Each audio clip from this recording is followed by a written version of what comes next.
हाय guys, नमस्ते। Welcome to my channel. This is Debolina.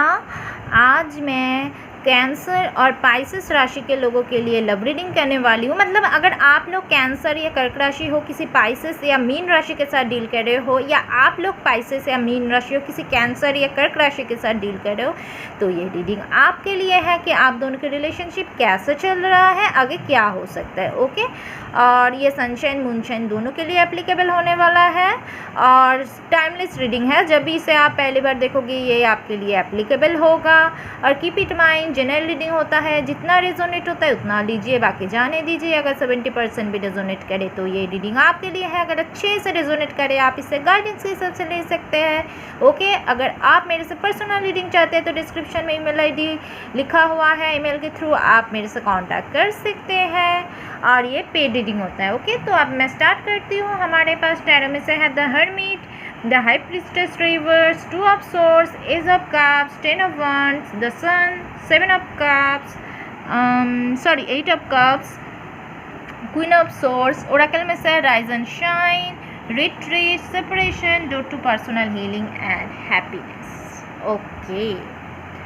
तो पहली बात जो मैं यहाँ पे बताऊँगी, आप आपके पर्सन के साथ एक सेपरेशन में हो फ़िलहाल, क्योंकि यहाँ पे देखिए कार्ड भी है सेपरेशन और रिट्रीट। कोई भी कनेक्शन नहीं है आपके पर्सन के साथ, आप कोई भी बातचीत नहीं है, सेपरेशन में हो, एक लॉस, सेपरेशन से आप गुज़र रहे हो, एक मेंटल लॉस या जो भी बोलो, एक दूसरे से बात नहीं कर रहे हो।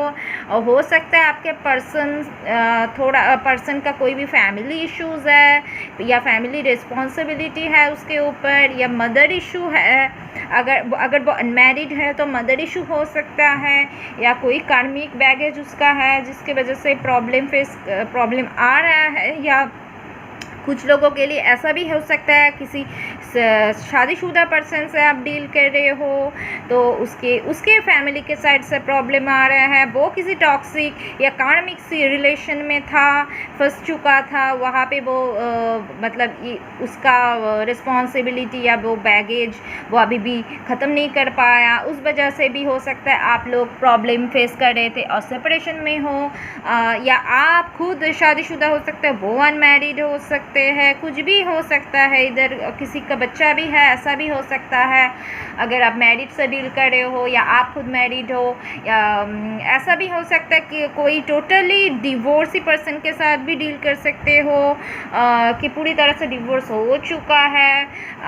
तो तब अगर कोई डिवोर्सी पर्सन है, उसका बच्चा है, तब हो सकता है किसी का फैमिली इसमें रोक रहा है कि कोई सिंगल लड़के से या लड़की से शादी करना चाहिए, क्यों ऐसे सिचुएशन में डालोगे खुद को, ऐसा कुछ किसी का फैमिली बोल रहा है। तो डेफिनेटली यहाँ पे ऐसा कुछ मिक्सअप केस भी हो सकता है। ओके, सो मुझे यहाँ पे लग रहा है कि ये पर्सन खुद भी इतना कंफ्यूज हो रहा था, वो एक्सप्रेस नहीं कर रहा था उसका फीलिंग्स, क्योंकि यहाँ पे देखिए 2 ऑफ सोर्ड्स, कंफ्यूजन में है ये पर्सन। उसको कोई भी दिशा नहीं मिल रहा है, 2 सिचुएशन में फंसे हुए हैं, कुछ भी समझ में नहीं आ रहा है। 2 सिचुएशन कुछ भी हो सकता है, मैंने ऑलरेडी बोल दी है। ओके, तो हो सकता है इस वजह से ये पर्सन आपको इतना नेगेटिविटी या इतना टेंशन में था, वो आपको छोड़ के, उसको बिल्कुल भी समझ में नहीं आ रहा था, वो आपको छोड़ के गया था या बात करना बंद कर दिया था। लेकिन प्यार आप दोनों के बीच में डेफिनेटली बहुत है। एज ऑफ कप्स है, बहुत ज़्यादा फीलिंग्स है मुझे यहाँ पे दिख रहा है। तो डेफिनेटली मुझे लग रहा है द हर्मिट है, वो बहुत दिनों से आप शायद ये कोई लॉन्ग टर्म रिलेशनशिप हो सकता है, कुछ लोगों के लिए बहुत कुछ सालों का रिलेशनशिप हो सकता है। द हर्मिट कार्ड है, तो मुझे लग रहा है यहाँ पे कि ये पर्सन बहुत आपके बिना आइसोलेटेड फील कर रहा है। ये पर्सन ऐसे भी एक बीच में फंसा हुआ सिचुएशन में खुद को अकेले फील कर रहे हैं, या और आपके बिना भी अकेले फील कर रहे हैं, आइसोलेटेड फील कर रहे हैं। वो खुद को उसका इनर वर्क कर रहा है, सोल सर्चिंग कर रहा है, समझने की कोशिश कर रहा है क्या करना चाहिए क्या नहीं।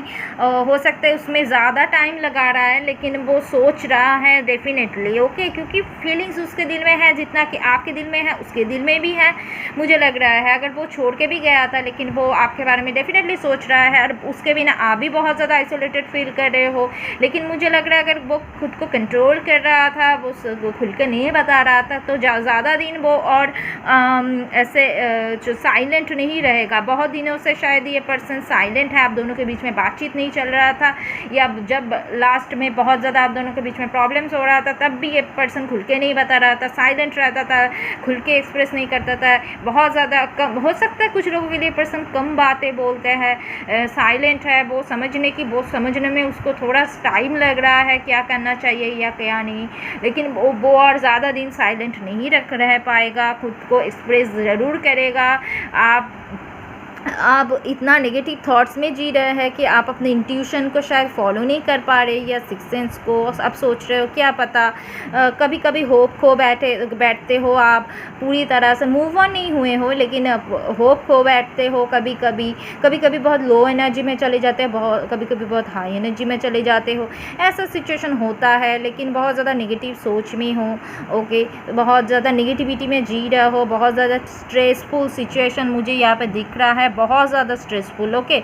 तो मुझे यहाँ पे लग रहा है कि डेफिनेटली आप दोनों का ही हीलिंग चल रहा है, हीलिंग प्रोसेस चल रहा है, door to personal healing and happiness. तो डेफिनेटली आप दोनों जब तक पूरी हीलिंग आप दोनों का कंप्लीट होता है, खुद को नेगेटिव चीज़ों से निकालोगे और उस पर्सन भी एक डिसीजन में आएगा, तब तक आपके लिए ये हैप्पीनेस का डोर खुलने वाला है, और लेकिन ज़रूर खुलेगा, ओके। क्योंकि यहाँ पे देखिए एज ऑफ कप्स है, तो आप एक्सपेक्ट कर सकते हो कि ये पर्सन आपके पास वापस आएगा, रिकन्सिलिएशन भी करेगा और एक रिलेशनशिप में एक नया शुरुआत करेगा। ये पर्सन आपके साथ एक न्यू बिगनिंग चाहते हैं ये, और द सन भी आप देख पा रहे हो, जो टैरो में से बहुत पॉजिटिव कार्ड माना जाता है। द सन कार्ड है तो डेफिनेटली एक पॉजिटिव रिजल्ट आपको मिलने वाला है। इस आपका द सन एक शुरुआत, एक नई दिन का शुरुआत आपके रिलेशनशिप में होने वाला है, चाहे आप मैरिड जैसे भी रिलेशनशिप में हो, लेकिन राइज एंड शाइन भी है। देखिए द सन है, राइज एंड शाइन, जैसे कि सनशाइन आपके ऊपर आके गिर रहा है, एक नया शुरुआत, नए दिन की शुरुआत, एक नया बिगनिंग आप दोनों के रिलेशनशिप में होने वाला है। कोई भी अंधेरा और नहीं रहेगा, कोई भी कन्फ्यूजन या कोई भी बैगेज, कोई भी प्रॉब्लम्स, कोई भी ऑब्स्टिकल आपके लाइफ में नहीं रहेगा। एक नया शुरुआत आपके लाइफ में होने वाला है, ओके। और हैप्पीनेस का डोर भी आपके लिए खुलने वाला है। शायद ये retreat is time to disconnect from the world, वो सबके बीच में रह के भी खुद का अकेला सो फील करते हैं और आप भी ऐसा फील कर रहे हैं, लेकिन मैं बोलूँगी शायद ये सेपरेशन का ज़रूरत था आप दोनों के रिलेशनशिप के लिए, लेकिन क्योंकि मुझे लग रहा है ये पर्सन को समझ में इतना आसानी से नहीं आता। अगर आप उसके लिए अवेलेबल होते या बात करते इतने ज़्यादा, क्योंकि ये इसको समझने में थोड़ा टाइम लगेगा या टाइम लगा ऑलरेडी, ओके। बहुत कन्फ्यूजन एनर्जी मुझे ये दिख रहा है, तो डेफिनेटली आप यहाँ पे मुझे लग रहा है ये सेपरेशन का शायद ज़रूरत था, कभी कभी डिस्टेंस भी ज़रूरी होता है, ओके। तो मुझे यहाँ पे यही लग रहा है कि रिकन्सिलेशन का चांसेस है, होप है, न्यू बिगनिंग होगा, ये पर्सन आपके पास वापस आएगा, ओके। और कुछ लोगों के लिए मुझे ये भी दिख रहा है आप किसी पर्सन को आपका डिवोर्स प्रोसेसिंग चल रहा है या डिवोर्स के बारे में सोच रहे हो, एक टॉक्सिक शादी में जी रहे हो कुछ लोगों के लिए, तो आप डिवोर्स करके एक नई शुरुआत करोगे आपके लाइफ में, जो आपके लिए हेल्दी होने वाला है। एक टॉक्सिक रिलेशनशिप को आप एंड करोगे, या कुछ लोगों के लिए एक टॉक्सिक रिलेशनशिप में आप जी रहे थे जो एंड हो चुका है, तो उनके लिए अब ये हैप्पीनेस आने वाला है। एक न्यू लव ऑफर भी आ सकता है, नए तरीके से आप ज़िंदगी शुरू करोगे जो आपके लिए हेल्दी होगा, ओके।